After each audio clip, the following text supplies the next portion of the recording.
se empezó a resumir, a consolidar la acción de tutela contra providencias judiciales donde se hubiere faltado al derecho fundamental. Se creó una teoría frente al principio de la seguridad jurídica y de la cosa juzgada.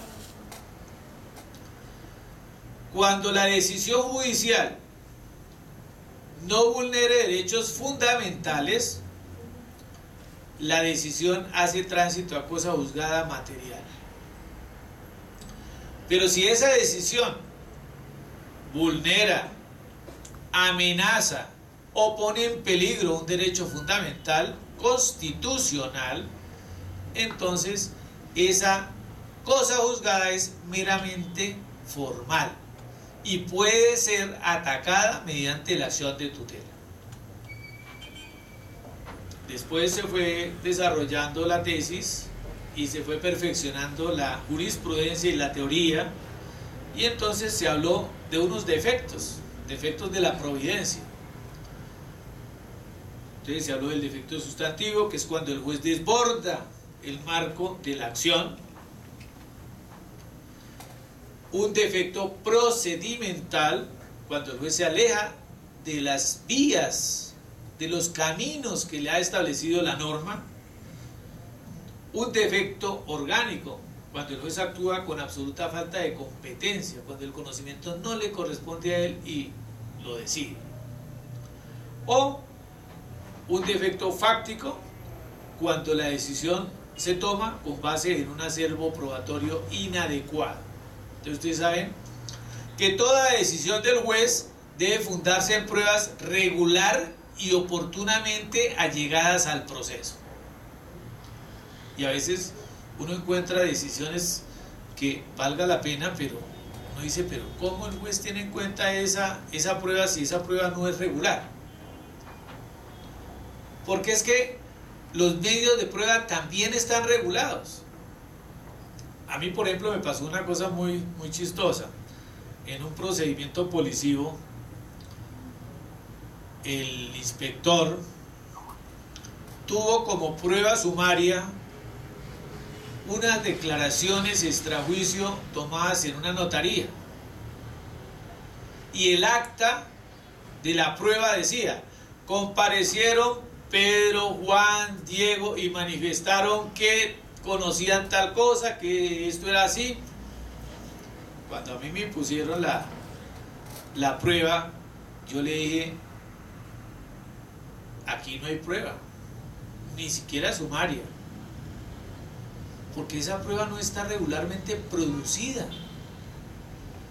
La norma dice clarito, a cada testigo hay que oírlo en forma separada sin que un testigo oiga lo que está declarando el otro. Y el que recibe la declaración debe escribirla como se la están diciendo, no acomodarla a sus palabras. Y aquí no, aquí era colectivo, y el que decía que dijeron era el funcionario, el notario. Entonces esa prueba no puede ser tenida en cuenta porque viola el principio de la regularidad de la prueba. Y las pruebas tienen que ser oportunamente solicitadas y aportadas. ¿Para qué? Para que no se vulnere el derecho de contradicción. Y entonces, si se toma una decisión con base en un acervo probatorio no regular, pues se vulnera los derechos fundamentales del debido proceso y el derecho de defensa, y entonces se comete una vía de hecho. También se consideró que había vía de hecho cuando había un defecto técnico en la defensa.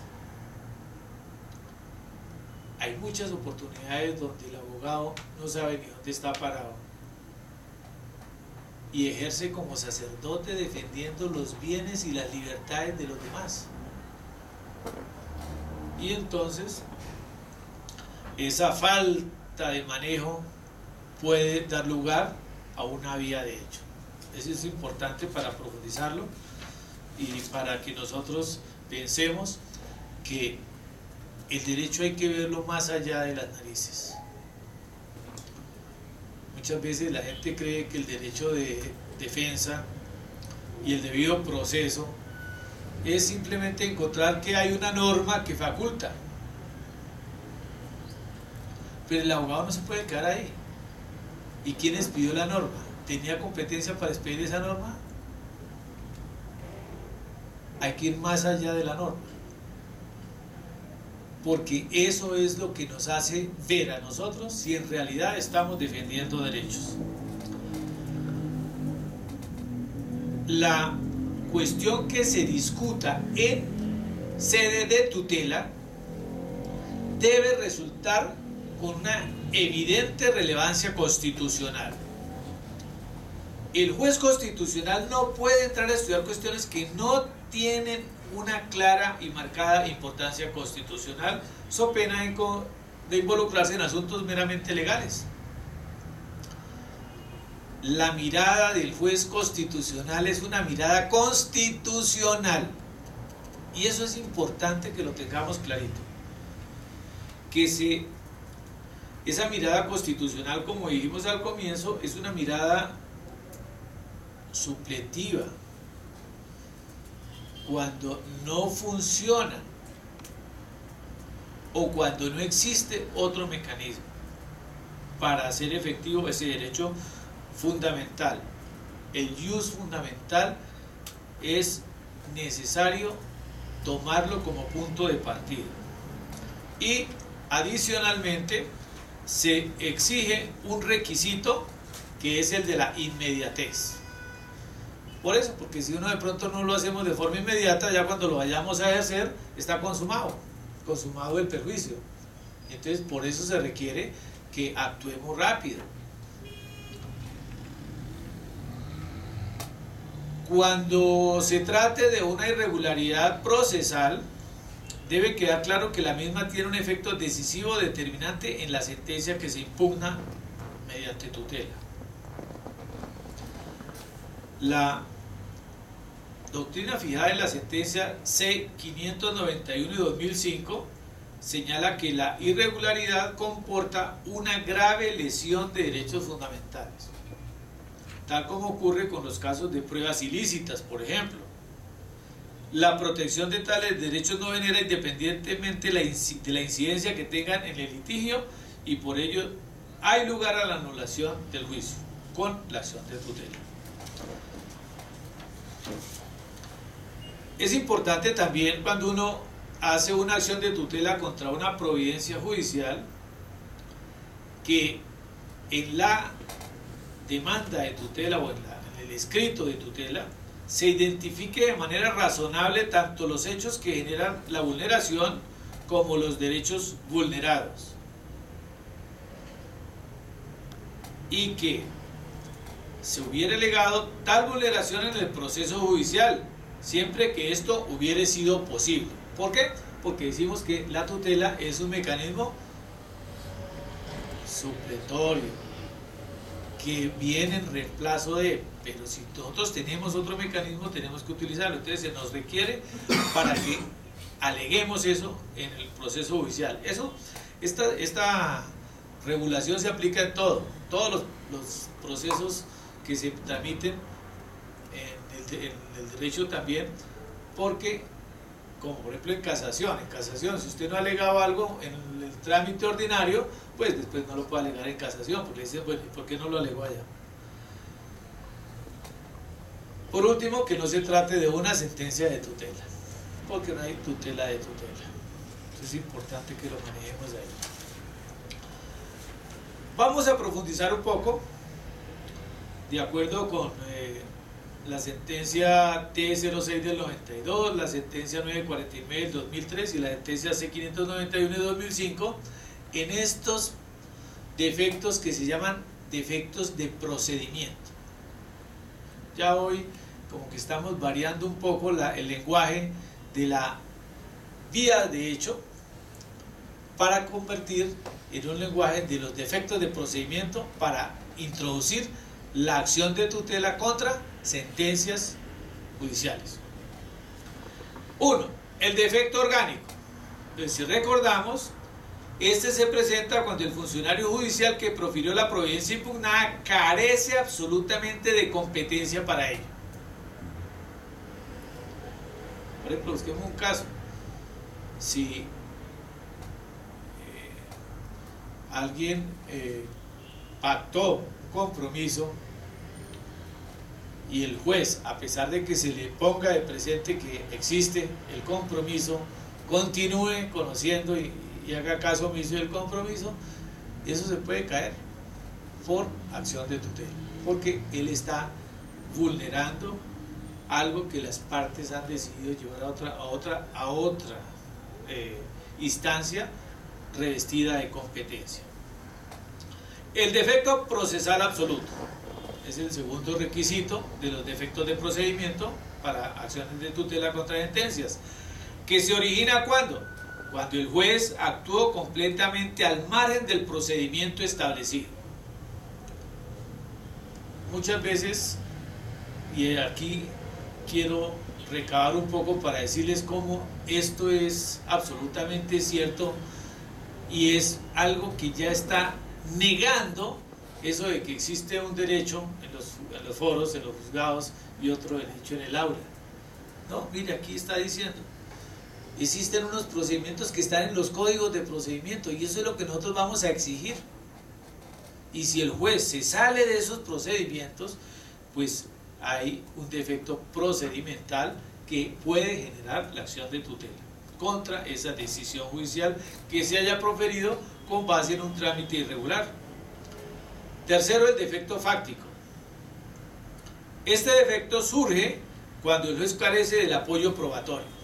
Ya habíamos hablado antes de ese problema que se presenta cuando se permite tomar una decisión con base en pruebas irregularmente aportadas al proceso. Cuarto, el defecto material o sustantivo. Y es importante para que nos vayamos dando cuenta que cuando hablamos de derecho material es lo mismo que cuando hablamos de derecho objetivo y es lo mismo que cuando hablamos de derecho sustantivo. Para enriquecer nuestro lenguaje, ¿cuándo hay defecto material? Cuando los casos en que se decide con base en normas inexistentes o inconstitucionales. Y esto es bien importante, porque uno dice, bueno, tomaron la decisión y hay una norma, pero hagamos el análisis constitucional. Por eso hoy el abogado tiene que ser un abogado que maneje el derecho constitucional, si quiere ser un buen abogado. No nos podemos quedar en el abogado de las leyes, porque a veces las leyes pueden ser inconstitucionales. Y entonces, ¿cómo van a confiarnos un caso si nosotros nos apegamos a la literalidad o al inciso o al parágrafo de la ley? No, tenemos que manejar y dominar la Constitución. Por eso es bastante importante un texto que hay sobre los principios constitucionales del derecho procesal. Una investigación que hizo un doctor Ramírez Gómez que resulta importante porque estudiando la Constitución encontró 36 principios. Y esto es importante porque nos ayuda a nosotros a mirar cómo vamos a defender a la gente, cómo nos confían en nosotros. Cuarto, el defecto material sustantivo que ya estamos hablando. Luego hay un quinto defecto de la providencia que nos permite demandarle en acción de tutela, que es el error inducido. Este error inducido se presenta cuando el juez o tribunal fue víctima de un engaño por parte de terceros y ese engaño lo condujo a la toma de una decisión que afecta derechos fundamentales. No podemos desligar el carácter de los derechos. Si el derecho es legal, acuda a la ley. Si el derecho es fundamental, acuda a la Constitución. Sexto, y esto ocurre muchísimo, decisión sin motivación. Muchísimo. Yo tengo un caso de una sentencia del Tribunal Superior de Bogotá, Sala Civil, que estudió toda la parte de la pretensión y dijo, se niega la pretensión, y en un solo rengloncito dijo, y como consecuencia se declaran no probadas las excepciones. Y uno dice, pero ¿será que ese juez no entiende qué es excepción? Recordemos que las excepciones son hechos impeditivos, hechos extintivos, hechos modificativos. Siempre que se niega una pretensión, necesariamente hay una excepción.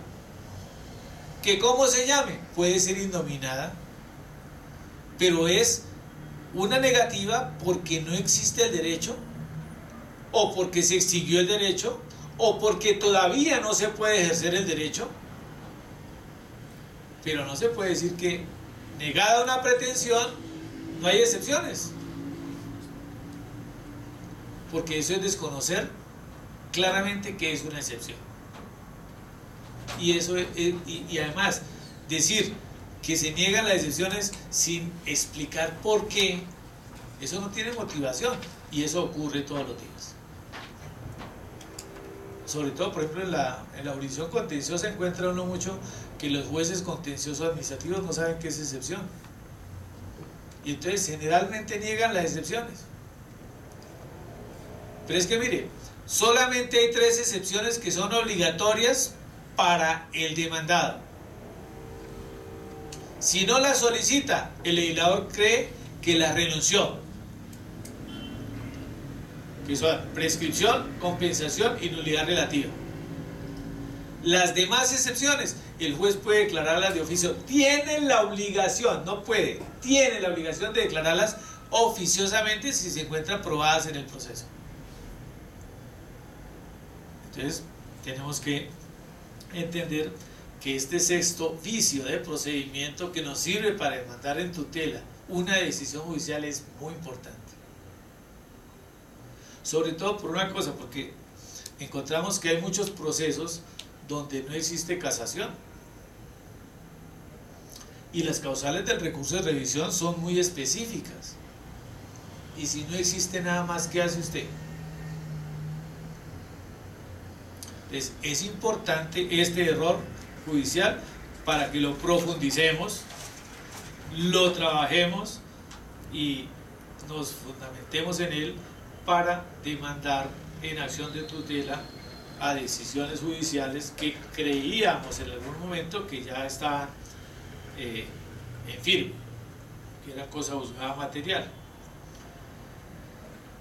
Séptimo defecto procesal: el desconocimiento del precedente. Y esto es algo, digamos, nuevo, aunque ya la ley 153 de 1887 hablaba de precedentes, pero solamente ahora le hemos puesto atención.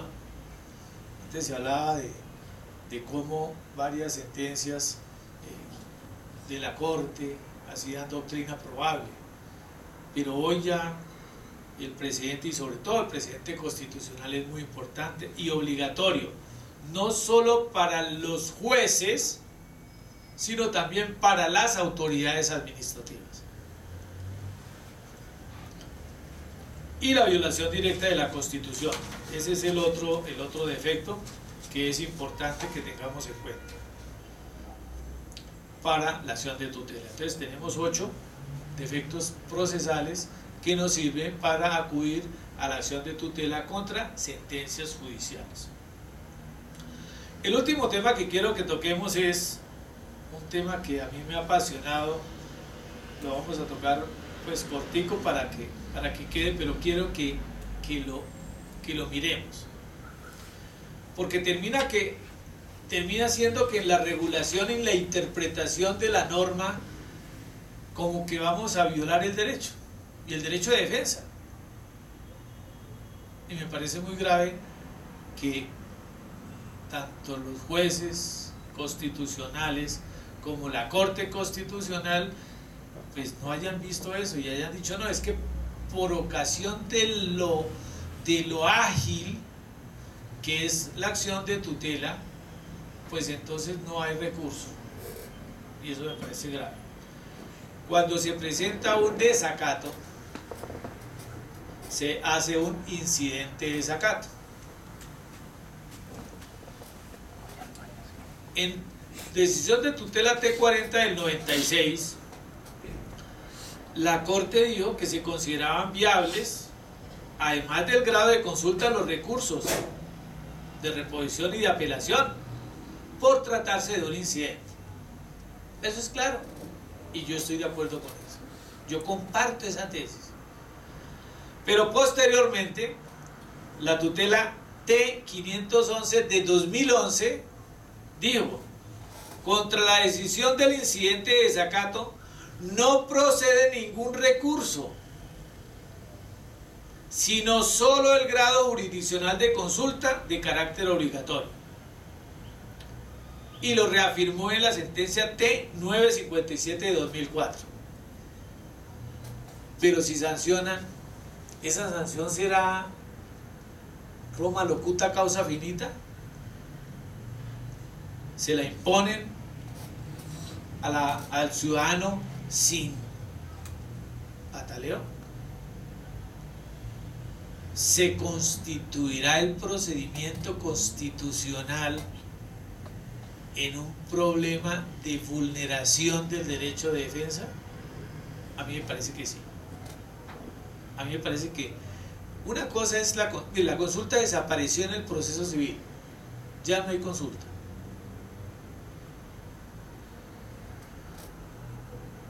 Queda esta consulta de la acción de tutela, pero la acción de consulta es cuando las partes no usan sus recursos, es como un mecanismo, digamos, supletorio de los recursos, porque es una sanción, pero no se puede convertir en el mecanismo más importante. ¿Por qué le cerramos la boca al ciudadano? Sancionado además. Porque si la decisión del incidente de desacato es absolver, pues no hay problema, diría uno, bueno, no hay problema. Pero si es sancionando, ¿por qué se le quita el espacio al recurso? A mí me parece que aquí hemos cometido un gran abuso. Me parece que hemos consagrado una mala interpretación. Me parece que estamos vulnerando el derecho con el derecho de los derechos. Y eso es muy grave. Por último, quisiera recordarles una frase de Manuel José Cepeda que me parece importante que la recordemos porque nos sirve para seguirnos adentrando cada vez más en el análisis de este mecanismo constitucional. La tutela se convirtió en un puente entre la realidad y la Constitución, que va más allá de un mecanismo jurídico para convertirse en una fuente material de goce efectivo de los derechos. Parece que es un resumen muy, muy importante y que nosotros debemos validar para defender permanentemente este instituto jurídico constitucional en defensa de los derechos. Ha habido muchos debates, pero nosotros que estamos en la academia estamos obligados a defender la acción de tutela.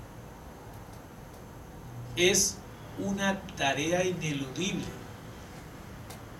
y no podemos permitir que so pena del cúmulo de trabajo de los jueces vayan a quitarle espacio a la tutela.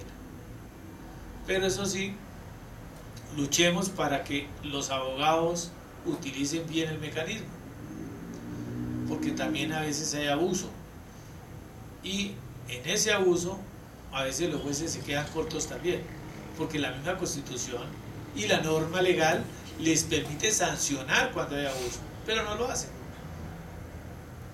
y eso me parece que es importante dejarlo claro.